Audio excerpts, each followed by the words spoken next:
Hello, everyone. Hi, Fuelers. I see you coming on in the space. Welcome. Welcome to today's Fuel Milwaukee Race Bridge presented by Self-Help Credit Union. So excited to have you all here for today's conversation. Today, we're talking about racial disparities in wealth creation. We have an amazing panel of folks. I want to get right to it because we got so much to cover in this time. Well, help me welcome the panelists. Everybody kind of go in the chat room and say hey to folks. All of the fuelers, let them know how much we appreciate them being here. Our first panelist is Pamela Bell. She is the city executive for Self-Help Credit Union. She's also my contact for our sponsorship for this webinar series and has helped make this full series possible in the way that we've done it. So Pamela, thank you so much for being here and thank you for your support. Thank you. Glad to be here. Absolutely. We have Jaidi Cancel Martinez. She's a doctor and associate scientist at the Center for Economic Development for UW-Milwaukee. Jaidi, thank you so much for being here. Thank you. Yeah, happy to be here. Yes, glad to have you. James Bell. We go way back, JB and I. He's a financial advisor and field director for Northwestern Mutual. He's been doing this for a long time. Excited to hear from him. Hey, JB. Hey, greetings, everybody. Looking forward to it. Absolutely. And last but not least, my co-host in this conversation, the illustrious Tariq Moody. We all know him as the director of digital strategy and innovation at Radio Milwaukee, and just the overall good guy, ever present in the realm of positivity in Milwaukee. Tariq, thanks for being here. Thank you for having me, Corey. Absolutely. So happy to have you all here. He's got a better mic than us. I know. He's got that, Corey, that fancy mic. Well, Corey bought me one. I thought Corey was going to buy everybody else one. No? No, that's how I talked you into doing this. I had to rope you in. Before we move into the conversation, again, I want to acknowledge Self-Help Credit Union and Pamela. Pamela, I want you right here on this slide. Normally, I would give a little spiel about all that you all do in the community and the communities that you're in. I'll give you that opportunity to talk a little bit about Self-Help Credit Union and your footprint here and what you'll be doing in the Milwaukee region. Absolutely. Again, thank you for having me. So happy we were able to partner with you to sponsor this very needed and necessary conversation. But Self-Help Federal Credit Union, we are new to the Milwaukee area, and part of my role as a city executive is to expand our footprint in Milwaukee and surrounding areas. And we serve those individuals who are typically underserved or not served by traditional financial institutions. While our products and service line can benefit anyone, we look at those individuals, people of color, women, small businesses, nonprofits, rural residents who typically can't get lending or services with the traditional institutions, and look to help them give that step up so that they are able to create economic wealth and stability for themselves. So again, excited to be here, excited to be about a part of the conversation, and just knowing the impact and the need for this type of financial institution in our city. I've been in the financial services industry for 30 years, and so many times I had to tell people no, just by the constraints of the products and services that we offered. I wasn't able to help them. So to be in a space with an organization who has the same mission as I did, with serving the underserved through financial literacy, and helping them to build wealth. So excited to be here. So excited to talk to you. Our first conversation, I knew this was not only a good partnership, but we talked about the concept of this conversation we're having today, something that you're really passionate about, and I am too. Tariq, the same with you. I mean, I knew that I wanted you to be a part of this because of just watching what your work and everything that you do in the community. So Radio Milwaukee stepped in, kind of reached out to us and said, look, we know what we've seen the webinars that you've been doing and want to know if we can help partner in some way. And they came on to this program as the media sponsor. Tariq, can you talk a little bit about what people will get from the station and when they go to your website? Because it's much more than a radio station. Yeah, Radio Milwaukee is a nonprofit public radio music station. Some people don't realize this. The actual license, FCC license, is owned by Milwaukee Public Schools. So if you listen to it on a certain day in a month, you might hear a school board meeting. So that's kind of our relationship there. So we've been really kind of close together. But Radio Milwaukee's mission is to kind of be a catalyst for making a better Milwaukee. And not only play music from around the world, but we highlight local music. And we also tell stories about people, places, and organizations making Milwaukee a better place to live. Because we realize, a lot of news outlets, media outlets, focus on the negativity. So we want to highlight the stories that don't normally get covered. And we've been doing that since day one, part of our DNA. We have a website that also shares a lot of stories outside of that. So everything from music to stories to sports to economics to like anything Milwaukee related or music related. We recently been doing some great webinars like yourself with our team at 88.9. Salam and Maddie, who've been running these great webinars on issues like this. So we interview people like Block, Love Black Women. Recently did an interview with the author we'll probably get talked to later about, Andre Perry from the Brookings Institute, who wrote a book called Know Your Price, Valuing Black Lives and Properties. So we recently did that as well. And right now we currently are working on a new original podcast series by Every Measure. It's a podcast about systemic racism. It's a 6-part episode that we are currently working on. It should be launching very soon. So very exciting. Lots of good stuff going on. Thank you so much.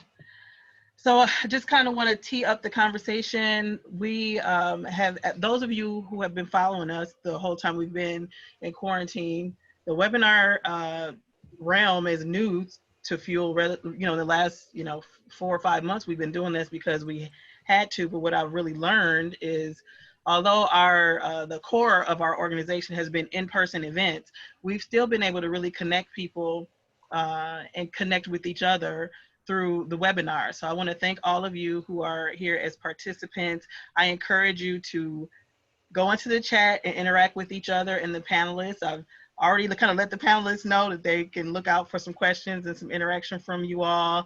And we fully want you to be a part of this conversation. So today's conversation is about wealth creation.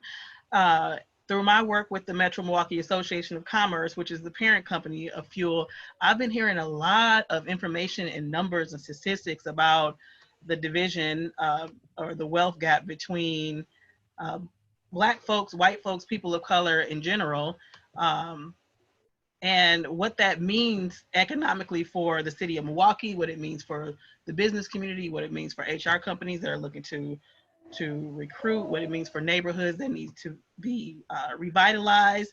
And I just thought, well, let's have a conversation about this because it's such a dynamic and historical situation we're in that I think is going to take a lot of innovation and creativity, a delicate balance to sort of weave our way out of it. So Tariq and I have been talking about this for a while in different ways and thinking about partnering with each other in different ways. Tariq, you definitely have a passion for economic development. And before I go to this first video, it's going to kind of cue up some history.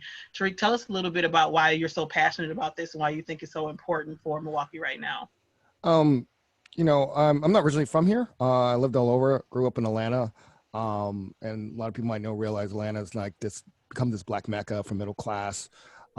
Just having conversations with my dad and even having conversations before George Floyd and all what's happening now, having conversations about just wealth and why Blacks, Afro-Americans are always behind, and talking about that history always bothered me, right? I wanted to see how can I make a difference? How can I make impact to help change that? And then I start digging and researching that this has been around since, slavery, after Emancipation Proclamation, whether it's housing, whether it's business owner, it's very frustrating. And I just started digging into stories and trying to find what people are trying to do to change that and try to look at solutions and inspirations of corporations, people who are trying to address this issue. Whether it's dealing with housing or whether it's dealing with entrepreneurship, how can we help close that wealth gap? And I've just been really fascinated by what I'm seeing and trying to learn from that. Thank you so much, Tariq. I'm so glad that you could do this with me. Thank you. I was overwhelmed by the topic, and talking to you and the rest of the panelists, it really made me feel better that we would be able to cover this and discuss it in a meaningful way. So in some of my research, I found this really interesting video that was an original from Netflix. And there's certain parts of it, it's only 15 minutes long, but I've selected little bits and pieces that I thought would help jumpstart the conversation. So I'm gonna go to that now, and I'll share we'll go through like the first 4 minutes of the video and come back together. So enjoy this with me. It'll kind of set the tone for our conversation here. I'll stop sharing there. I mean, that's really heavy. That's just a 4-minute sort of quick overview of the history of how the gap got started. Dr. Martinez, I'll come to you and ask a little bit about your work. I'm sure you focused a lot on these disparities in the origins and kind of bringing that to people's awareness through the work that you do with the center. Right. For years, the Center of Economic Development at EW Milwaukee, which the founder is Mark Levine, we look over time and time the gap between African Americans, Black and white here in Milwaukee. And unfortunately, the gap, is still here, it's still there. And the question of why, that's the importance of understanding, learning the history, and then finding ways to try to find better solutions to bridge that gap, right? You just showed us through the video that even though policies were starting early enough to try to bring some equities, the equal right to own land, own property, earn that property right for Blacks and African American, then it got switched. So imagine if way back then people earned that right to own land, to grow that wealth, we wouldn't see that as much disparities that we see today. And later on we see that the gaps in the opportunity to own a home, the opportunity to earn a decent wage, and so on. So, I mean, the data and the research, it's out there, and we understand that. I think we should gear also the conversation to understand that, and then, like Tariq said, find the solutions, search for the solution and try to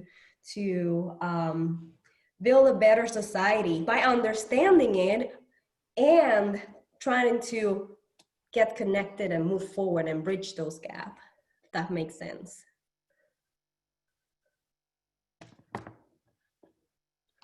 Yep, it does. It makes a lot of sense. I'll actually show some of the stats that kind of pull what was shared in the video closer to home. Depending on the report or the research that you look at, the numbers are a little bit different, but they've consistently shown that the median net worth for whites is about 10 times that of Blacks, 8 times that of Hispanic. And then I wanted to just show the chart so that you can see the spread here. So the interesting thing about this being the median net worth is that it excludes the very, very rich and the very, very poor. So this gives a clearer picture of what the average experience would be. The other piece that I wanted to show, and Tariq, I'll go to you to get your feedback or your response. Or I had a point too as well when you get a chance. Yeah, okay. We'll come around to you once I unshare the screen. So the median net worth by household income, when the researchers at Brookings put this in the report, they wanted to highlight the fact that even though people could be in the same income range, their net worth could be different. And the note at the bottom, I wanted to share that, just talks a little bit more about what people inherit and the importance there. So I'm gonna go to JB and then I'll come back to you, Tariq. JB, what's your thought? Yeah, my general thoughts is, I'm 33, born and raised in Milwaukee. And in terms of this question of why, I honestly feel at this point, for the most part, at best, we probably really already know why. And at worst, we're probably just in a state of constant denial, in terms of my thought process on like, why are things the way they are today? And even if you think about it, even from us being in school, I mean, we learn just like, basic level, Maslow's hierarchy of needs. We talk about one needing physiological food, water, warmth. We talk about safety, belonging, esteem, needs, and self-actualization. And I think when you really just think about it, in every single one of those categories that we say you need to have in order to find peace or find some type of self-actualization, we have been disproportionately attacked. And so the results are easiest to see, they're easy as pie. And I think at some point, I just like to get to a place where we transition behind, get to a level of acceptance, telling the truth of what it is, so we can focus on strategies that where it need to be done. Telling the truth. Tell the truth, Tariq. So like the thing most people realize, I talked to my dad about this and I've done a lot of research, that most people think it's just about money, right? About housing, but this gap affects a lot more in our community.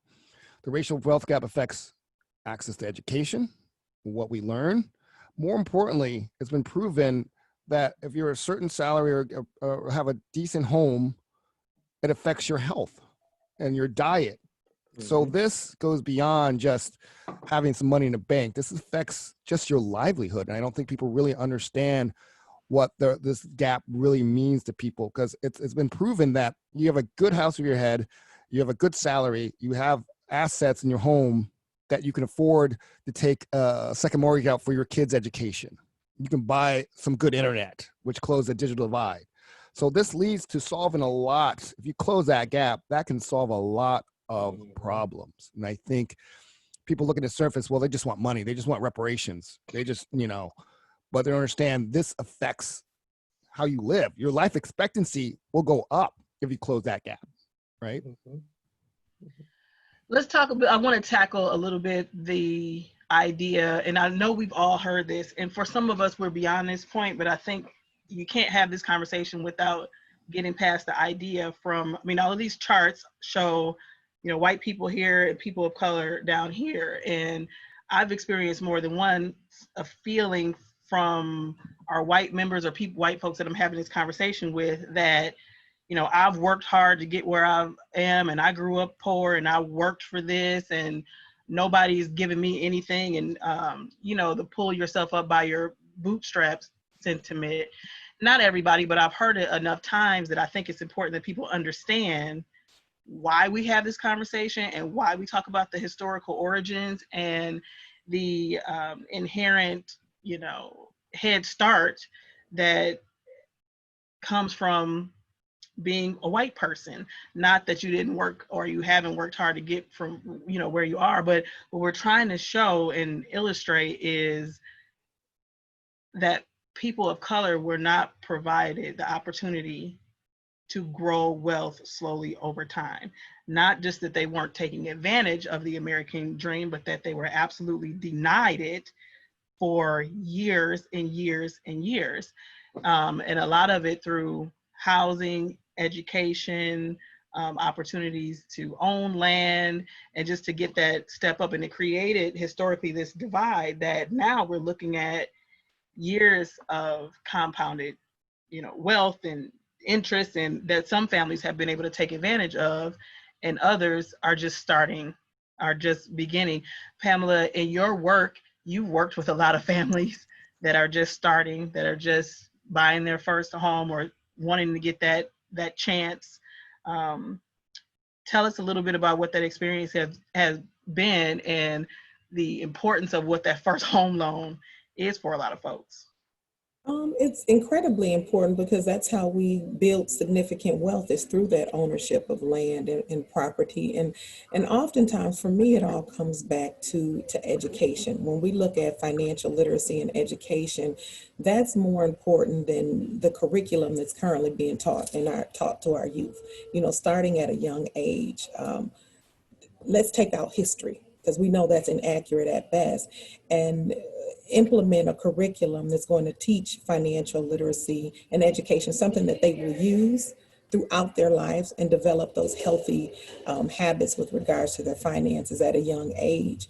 You know, oftentimes people come in to buy that home with, you know, either uneducated or miseducation with regards to what is needed, what is required to own a home. I was just speaking with a representative from WIDA this morning, and there are a lot of people who believe that you need to have 20% down to buy a home, and it's 3% down, 5% down, you know, in most cases. So just really getting that information out. You know, a lot of times people are getting their information from the wrong sources. And so the barriers with, you know, not trusting financial institutions, you know, historically, you know, why is that? So getting past that. And for me and my team, it's really about, you know, establishing a rapport, being transparent, having, you know, those conversations that, you know, we're in this financial industry, but it hasn't been perfect for us. We've had challenges, and being transparent and really willing to share, so that they're comfortable to have those conversations and ask those questions without fear. And then each one teach one. And when they learn, they're able to share that. And, you know, a lot of times, you know, historically, people aren't buying homes because they come from, you know, it's generational. You know, their family hasn't typically owned. They've been a family of renters, so you don't even give any regard or any thought around it. So just really, you know, reaching out, having those conversations, because we do have challenges, but we have a lot of people who are credit worthy and can afford a home and just aren't, you know, buying a home. So why is that? And how do we reach out and have those conversations with the significance? And I'm always, you know, saying you're creating wealth, you're making someone else rich. Why not do that for yourself? Absolutely. I'm going to show the stats here for home ownership. Jaidi, you might know the numbers are a little closer to home in Milwaukee. The ownership rate is less for African Americans, but this kind of gives you a sort of an overview of what it looks like in the nation, but the trends are the same. I believe owner occupied, I put it in the marketing for African Americans, it's somewhere around 20%. It's much less than the national average when you're in Milwaukee. And I also found this interesting chart here that talks about the denial rate for people when they're attempting to get a home mortgage, and the impacts of that economically from an economist's view. Jaidi, what's your response to that, and what are you finding in the reports and research that you're putting out specific to Milwaukee and the Milwaukee region? So Milwaukee, it's quite special in many ways. In a bad way and a good way. And the unfortunate way in Milwaukee, there's been this gap in home ownership. And actually, the gap widened right during the Great Recession. So the owner-occupied homes and renter-occupied homes before the recession, there was a little bit of an opening. It was kind of like, you know, I have the chart somewhere, but I remember studying this, and we have about 55%, almost 60% owner-occupied homes and 40-something% renter-occupied homes. Then the recession happened, boom. And what happened? We have more renter-occupied house and more people renting because a lot of people lost their homes. When we analyzed by race and ethnicity, the largest loss were unfortunately among African Americans and Blacks. While among Latinos, there were some losses, later on Latinos started catching up. And then the group that catch up to some extent were whites. That's a question, what happened here? There's a lot of explanation of why the home ownership during the Great Recession impact a lot of Black and African Americans. There's also a lot of discrimination going on. Predatory lending, and even though the policies improved, there's still this lag, right? Because if people weren't unable to get access, the opportunity to own that home, then you have this lag of wealth. And this is why we still see the gap, 10 years or so after the Great Recession, that we still see the gap in Milwaukee in home ownership among Black and African Americans and also among other communities of color, right? And with that in mind, I have a question for you, Pam. With the people that you work with, the individuals and families, have you heard stories or people indicating that they wanted to own a home, but they were denied that from another institution, or just they were just denied the opportunity to get a mortgage or buy that home? Mm-hmm. Absolutely. And part of it is oftentimes if someone isn't quite ready, we're not at that education piece. So, working with, our customers on partnering with agencies that can do that first time home buyers education piece of what things they need to come to the table with. But we, here, if you come in and you're not at that point, we're going to put a plan of action in place, because a delay does not mean denial. It doesn't mean that you can't ever become a homeowner. You just may not be ready at this point in time. So it's incredibly important that, that can be discouraging. You're already and you're at the brink and you think you're going to become a homeowner, and then you get this no. It can be overwhelming, and they may not, follow up if they don't have a lender or someone who is building a relationship and just as excited. I'm just as excited for that home as my client is. So making sure we're partnering with them, and whatever those gaps are, that we're helping them to meet those, so that they can eventually move into a home ownership, and not letting them just, I tried once and it's not going to happen. So working through the discouragement, the frustrations, our product is very unique with traditional lenders, because we can work with lower credit score. We can do a mortgage with a 580 credit score. You can be 1 year out of bankruptcy. If there's no traditional credit, we'll use your cell phone bill. We'll use rent, receipts and that sort of thing. So we have a product that really works for those individuals who typically are denied with a traditional financial institution, but yet and still, sometimes we're not able to work with them. We're not able to get that approval right away, but we're going to continue to work with them and kind of hold their hand to that process as to the next steps to position them so that they eventually can become homeowners. I just want to Go ahead. I have a kind of a quote I want to read, but I just want to tell a little story about my dad. My dad was a veteran. Before I was born, I think it's 1970 or something. He got out of the military, got a job, wanted to buy a house in Kentucky where I was later born.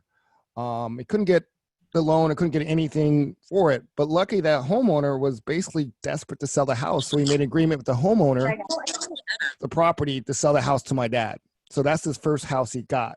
And he always tells me that story. And ever since then, they've been buying a house, getting the mortgage, selling the house, building a little bit of wealth for themselves. But again, even in the 70s, it was hard for people that look like me to get a house. Even the VA loan, all the veterans come back from World War II couldn't even get a home. They wouldn't allow Black veterans to get a home. So most people don't even realize how much they were denied. And then also I learned about the Homestead Act. And basically there was just free land given.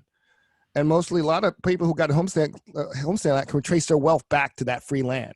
And some of that land was in Wisconsin as well.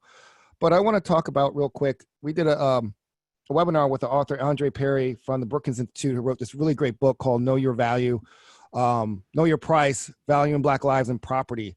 He basically, the quote is, the average home in a majority Black neighborhood is undervalued, even at home ownership, relative to an identical home in an all-white neighborhood once you properly adjust for all the structural and neighborhood characteristics. And once you do that, they basically, that's $156 billion cumulative loss for all Black families in their homes. And basically said, I think I got it, it might reverse, that's 8.8 million four-year scholarships at a state school. That is 4 point some odd million Black-owned business that could have been started.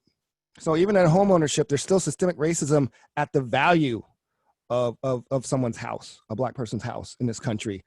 And that's just been systemic policies and all that have been put in place and haven't changed, you know. So even home ownership can help, but if they take the value of that house compared to a white family's house, that hurts them even more.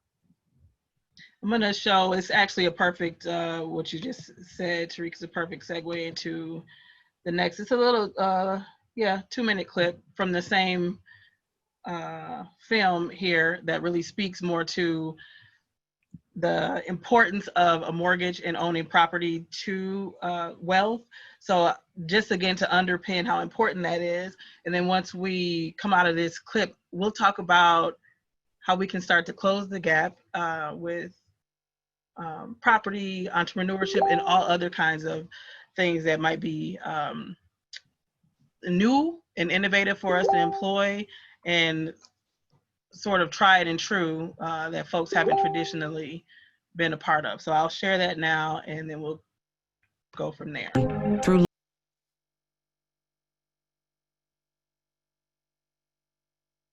I keep forgetting to take myself off mute. JB, this is something that we talk about whenever I think about the segregation in Milwaukee and the schools that some families are really struggling with. Where do I live? What schools are my children going to be in? Where do I feel comfortable living or buying a home? You're living that right now, raising a young family. We all have friends that are going through the same thing. What are your friends saying, and what are people's experiences right now? Sure. And do you really mean just in relation to living, like in that capacity, from school, stuff like that? Yeah, because there's so much. I mean, I think like you all said before, it's not just about the home. There's everything. I mean, it's just the center, it's the root, and everything else around it is what affects our lives, where we work, where our kids go to school, if they can play outside. You know, it's kind of hard when you're deciding where to buy or where to live in a segregated city. Yeah, it's I'd be lying to you if I said it's been an easy time. I, as a father and as a husband, especially, I tread a line of, dealing with the truth of what is. I'm just not a person. I don't like to lie about what I see. But I also have to recognize that I have a responsibility to my family to attempt to create the type of environment I would desire for them to see. And so when I'm, literally, I tell everyone this point, I had a situation where my daughter was in a school, and I'm going to, save any disrespect in any neighborhood where this happened, but my daughter's in a school, and she was told when she was in K-5 that if she would like to play with the other kids, and this is by other K-5-year-old kids, 2 K-5 kids told her that she would have to be the slave because she's Black. and I took my baby, we moved out of that community just because I didn't know. I can't wrap my head around worrying about what happens when I'm not around. But, it's like, I'm not worried. I have to literally pick between racial issues and then also power. Like, there's a lot of things that goes into my decision and that's the same thing that I feel like me and all the other professionals, we have clients in 17 states, and I hear very similar things no matter where we go. However, the work of still trying to build community, I watch my wife communicate with other mothers and try to get our kids more together, even from diverse backgrounds. There's still a work element that has to go to it. And then lastly, I think Sister Pamela's conversation around education is so key. The reason why, I think I'm the longest lasting Black advisor in my agency's 130-year history. I'm partnered with the longest lasting Black woman. She's the first certified financial planner out of Wisconsin for Northwestern Mutual. Like, we're the only Black female co-ran organization in the country right now for Northwestern Mutual. And when you think about it, where does all that come from? It comes from the fact that when I was in graduate school, my biological father got cancer, and he had a house, he had pension, he had all this stuff all over the place, and I had no idea what to do with money. I felt like an intelligent fool. And I realized from there that there was a seeds. Like, if I'm struggling with this, there's got to be other families. And I think what Pamela is talking about is when you have a group of people that have disproportionately experienced a lot of pain, aggression, the whole nine, it takes an appropriate manner of love, patience, forgiveness, and care to deal with our people. And that's something I think we just need more of, and more honesty and truth when we're going through our schools, because that's really ultimately why I think all of us have to spend more time even with our young people. Yeah. I think with all the social strides that we've made, people in the film kind of alluded to this a little bit. We have a Black president, and we're going to school together, and there's some idea that the social strides that we've made equate across the board, but wealth is different. And mostly because of the accumulation and the time that it takes to accumulate. And this is open to anybody, but I'll start with you, Tariq. James, I know you'll have some good insight on this too, but Tariq, I know you've had good conversations and a lot of research. What is it that we can do if there were, 2 or 3 things that folks could start to do to start to close that gap and increase in their wealth? What are some of the activities, programs, behaviors that folks can start to model and do right now? Well, I just want, before I answer that one, I guess kind of answer this one, I just want to respond to a comment, I think from Omar, talking about schools are financed by property value of a house. Remember, I was talking about how this thing affects education and how our Black homes are devalued by a lot. Housing, property taxes fund our education. And if you devalue a house less, that's less money for your kids' education at school system.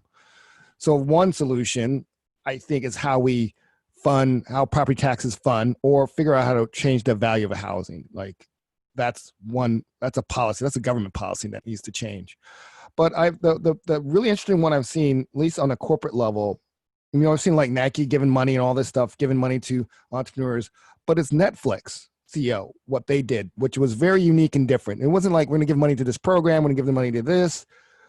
The CEO read the book, The Color of Money. He was inspired by that, and he decided, well, I'm gonna put $100 million of Netflix money in Black banks, or banks and community that helps other community to help with loans. That was huge. When you put money in a bank like that, just like any bank, they can do more for their community. They can loan out more for homes. So that's one thing I was really impressed from all the corporate, investments I've seen. And some are good, some are superficial, but say Netflix, we want to put money in a bank. That was, I didn't see that coming.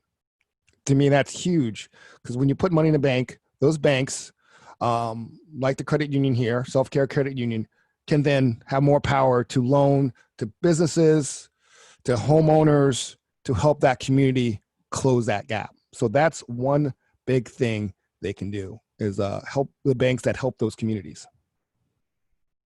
How about you, JB? Tariq, I love you, brother.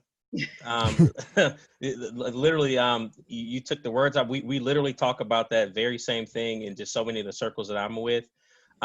So I guess what I'll do is I'll go counter to that, and I'll maybe speak to maybe a practice or something that's really benefited me. But for the last 9 years now, I have gotten to a habit of asking my clients or just friends or family to introduce me to people in their life that they've just learned a lot of wisdom from. And I try to make sure they're from like different backgrounds and stuff like that. And I'll sit down with these people and I'll ask them the same 2 questions. And when you look back on your life, what are some things you felt you did well that most people my age are missing? Secondly, what are the things that you wish you would have improved upon? And I've engaged literally since before I had my children with writing to my kids to make sure that they understand, like, because they don't want to listen to everything I got to say, right? Nobody does.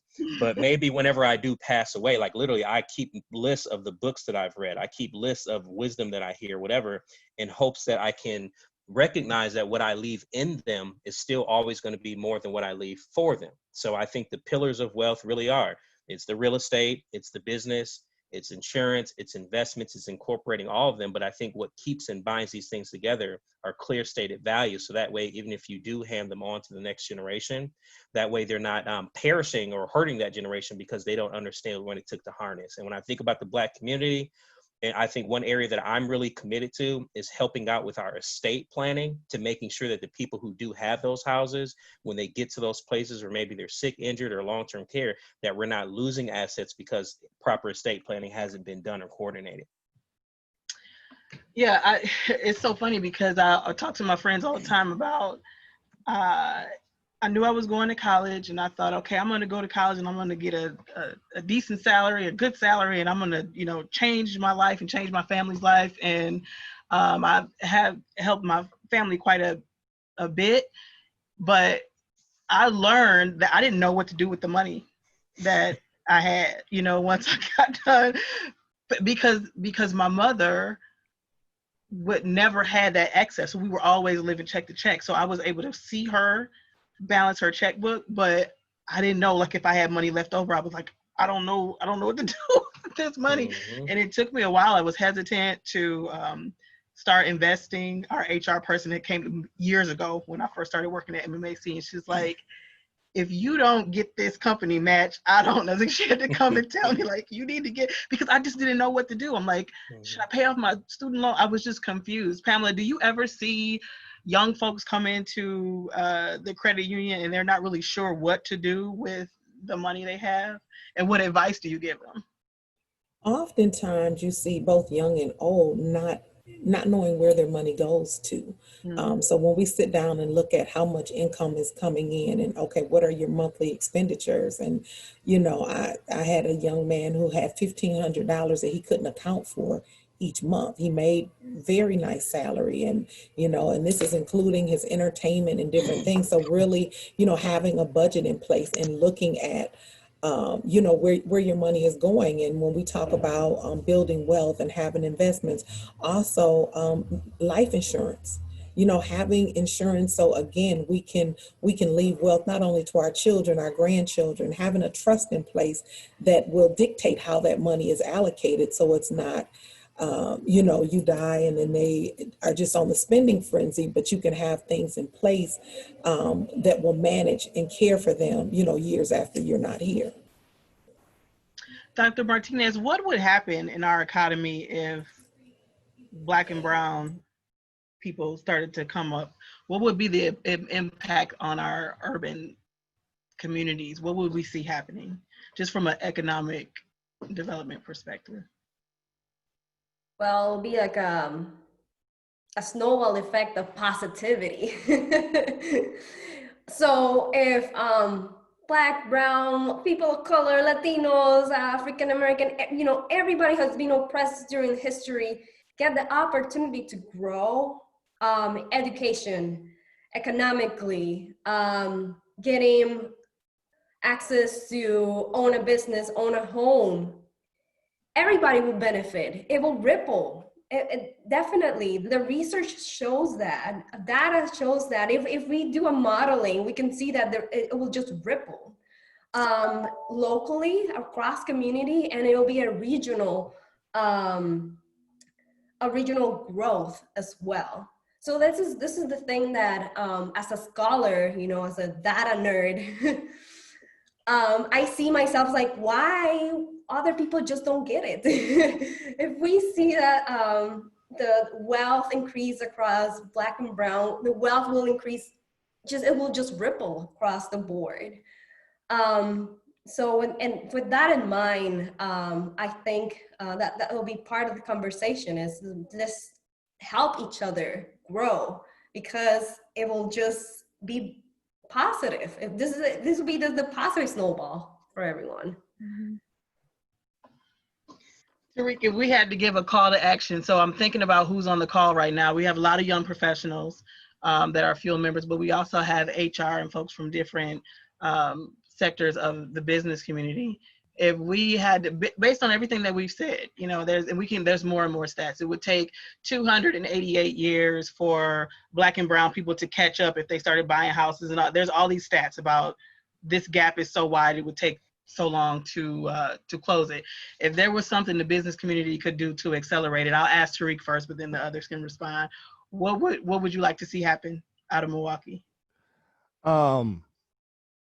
One, get some banks focused on those communities, and those corporations investing and putting their money in those banks to allow them to help those communities. That's one. Two, you see a lot of these corporations, tech startups. That's, to me, Tristan Walker, who owned the company Bevel, Black man, got bought out by Procter & Gamble, believes that tech entrepreneurship is another chance for close that wealth gap. But the problem with that, 1% of all venture capital goes to Black folks, Black and brown. Black women gets like 0.05%, but they all have great ideas, but they don't value, the venture capitalists don't see them, Black people and brown people, as equal. For example, I was listening to a podcast today about this startup, Black founded startup, fitness startup that had trouble getting money, had the product, had everything. And he sees his peers, white peers who barely don't have anything, just an idea, get $1 million investment, right? So these companies who are investing in these startups in Milwaukee need to look at those communities because they have great ideas. They have a huge customer base, because a lot of these companies don't think Black and brown people, for some reason, maybe buy anything, or is not enough customer base for them or something, but there is. So those are two things: invest in Black-owned, brown-owned businesses, and then find banks that are focused on helping those communities and put your money in those banks. JB, if you could rub a genie and your wishes come out, what would you add? What would you look?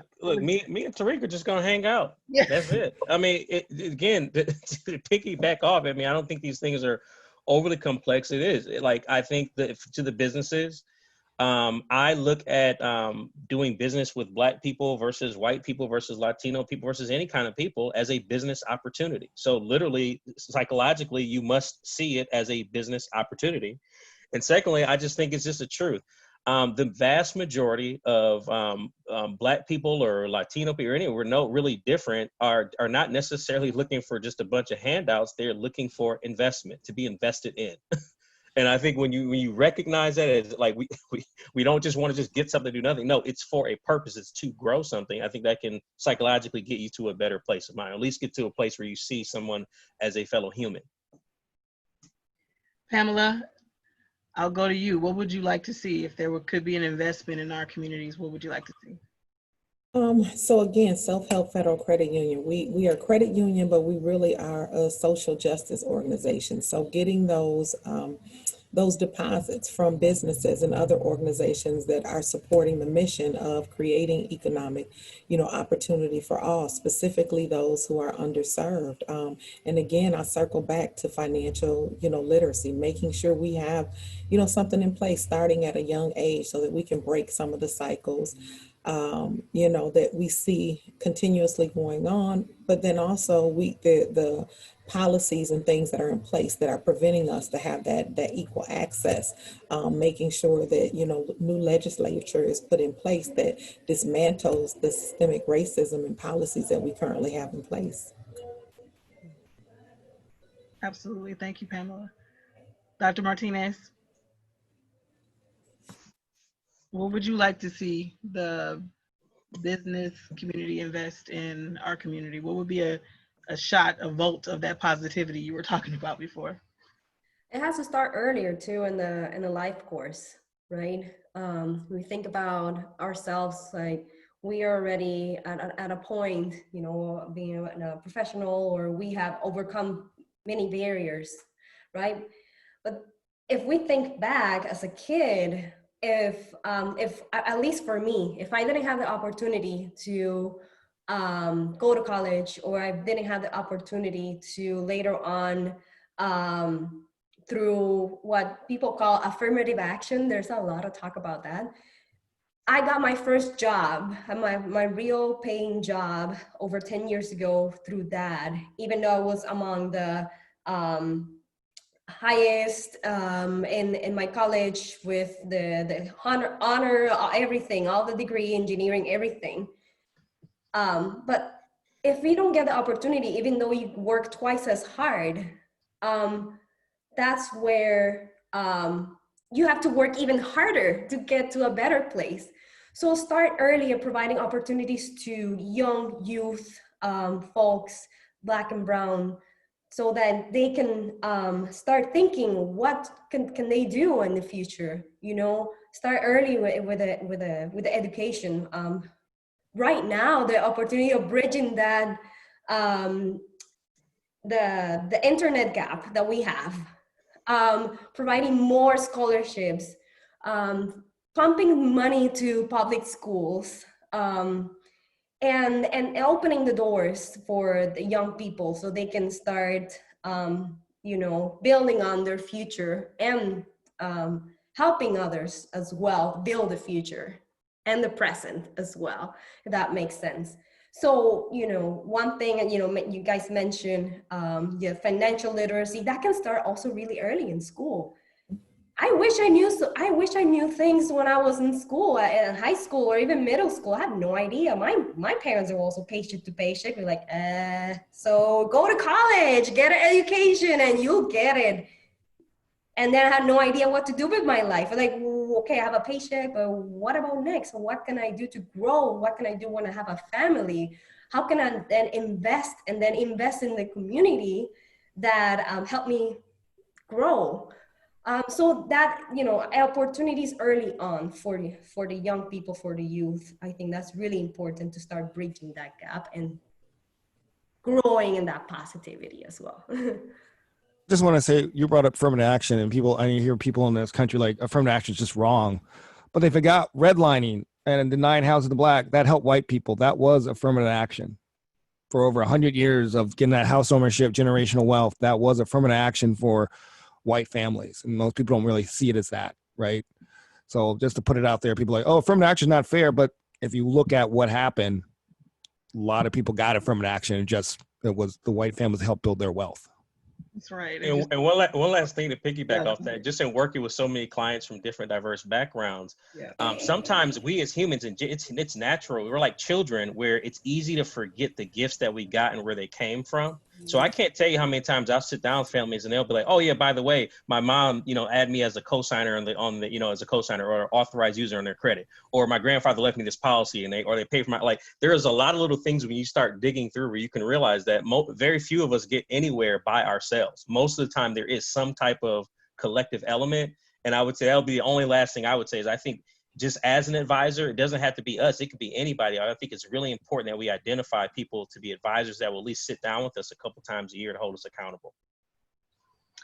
With our last couple of minutes, I want to show just the last 2 minutes. Well, not the last two. I couldn't show everything on the film, but there's 2 minutes that I think speak to a lot of what we've been talking about and how to close the gap. I want to show this, and then I'll come back for final words for us to close out here. Wait a minute. Let me make sure I get my audio. There we go. 2 minutes here. Americans were wealth for 246 years.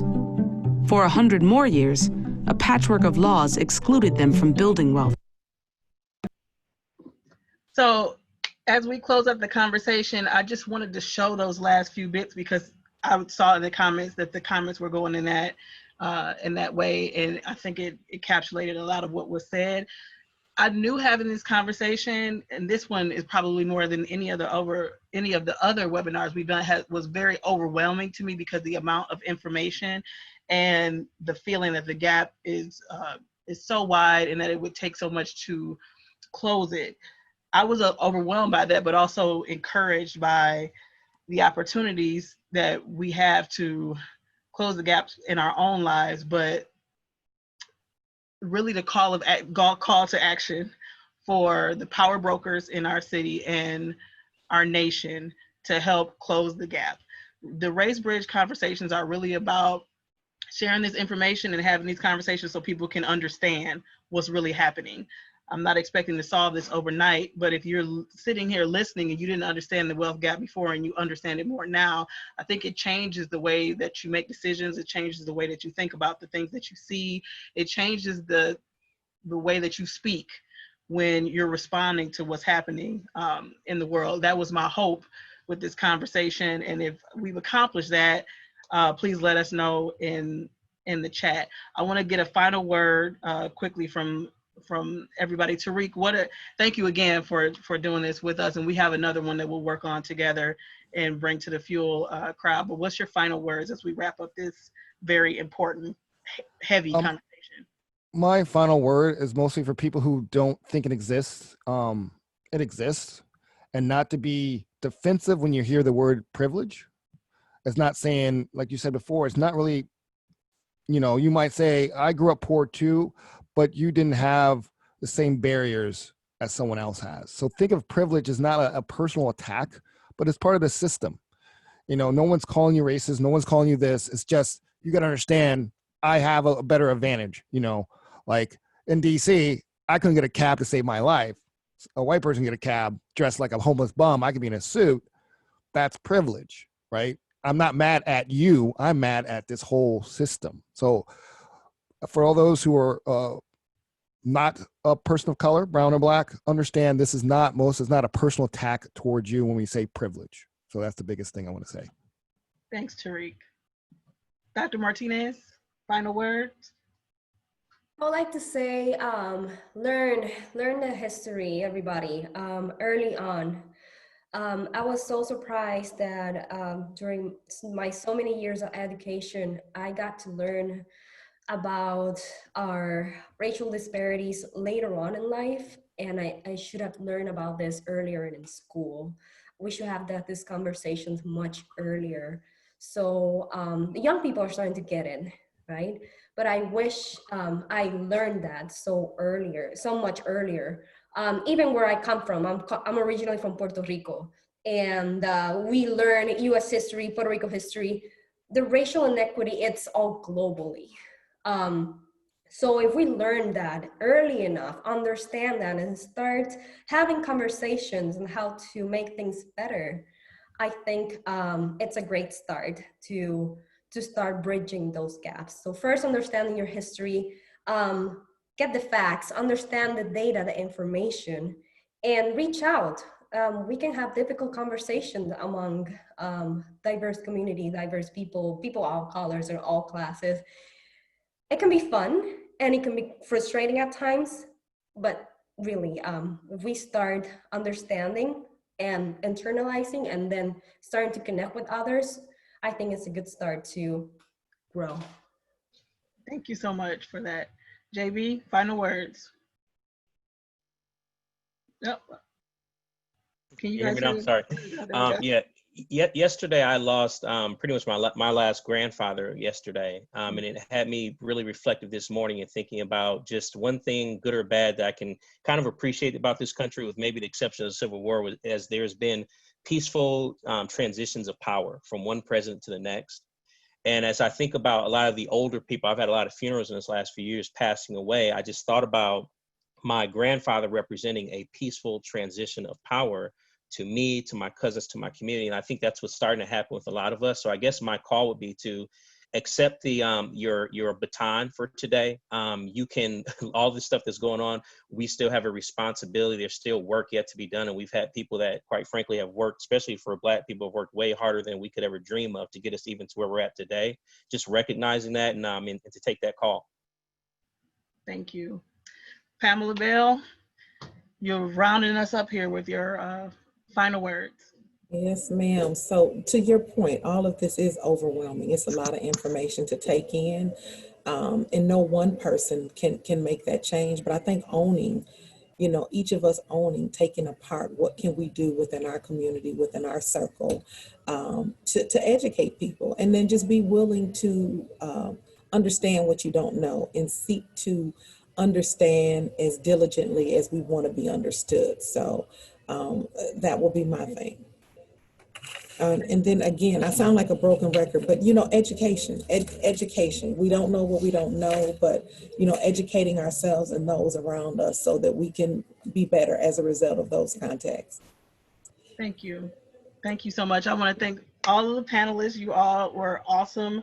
Thank you for your information, your transparency, your openness, and having this conversation. I really appreciate it. It was much easier to do with you all. I mean, this one was especially hard for me, but I really appreciate all of you being a part of this. So the fuelers know that are still here. We're like 8 minutes over here. So we have 100 and some people that are still in the space. So you know what to do now. This is the time when we ask the fuel members to go into the chat and leave little love notes for our panelists. Tell them how much you appreciated their insights and information and all that they do for Milwaukee in our community. So as you're doing that, I am going to share something. You always know I find something really cute. Tariq, tell us a little bit about the Milwaukee Strong as I'm kind of setting this up here. I found this great video on the 88.9 YouTube channel, and I love the song, and I wanted to play it. So tell us a little bit about what we're looking at before I start. The basic story is our relatively new executive director was approached by a mayor Mayor Barrett approached us about this challenge from mayor of Louisville, Kentucky. Actually, I was born in Louisville, which is kind of funny. To challenge us to create a song. So take the creative community and challenge them to a song. So Louisville did a song, kind of the same vein of getting like their whole community to put together a video and a song together.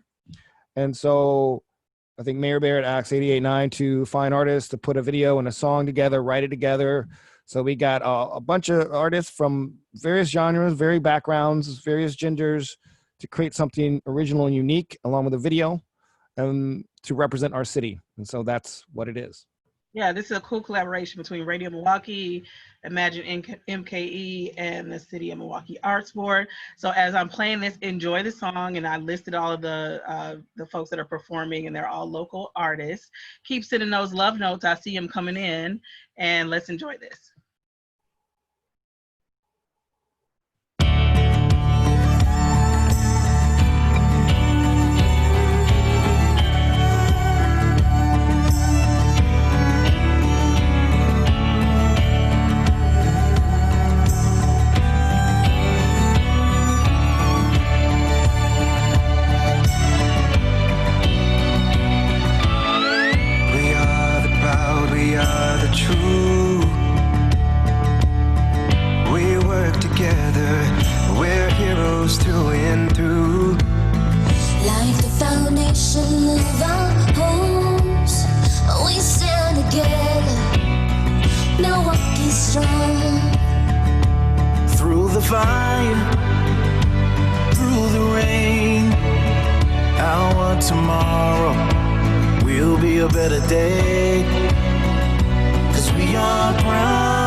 Milwaukee strong like black coffee, yeah. Milwaukee black and brown, so please change policy. Yeah, Milwaukee less work or ended poverty. Milwaukee growing, let's make sure that we grow it properly. Yeah, Milwaukee home, so let our love show. Milwaukee special, invest in the homegrown talent. We all searching for balance. United, the good lands, approaching all of our challenges. Hand in hand, you and me, working together like a family. Together we stand, do it all. Hand in hand, standing tall. Every day, every day, in every way, in every way. Spreading love, Spreading love. and walk away. Loud and proud, through and through. This is who we are. This is what we do. Through the rain, our tomorrow will be a better day.